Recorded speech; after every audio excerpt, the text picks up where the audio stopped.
Welcome back. As a vendor, you can make a custom licensing declaration, and you'll come into the licensing area, and by default you're going to have a personal use designation, or you're going to have the select menu given. So what you'll want to do is to use the drop down menu, and if you're going to extend rights to your customer, you're going to click on extend it, and you're going to see a number of choices available.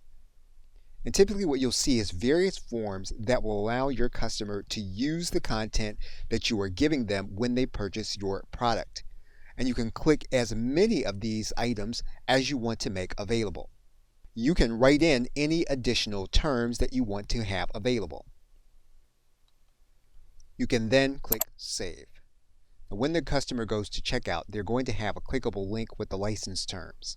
So for example, if they click this blue link, they're going to see the license that you made available and the terms that are available. So what you may want to do is you may want to reference these terms in the terms and conditions when the customer agrees to make the purchase. Okay, so with that, thanks, and I will see you in another video.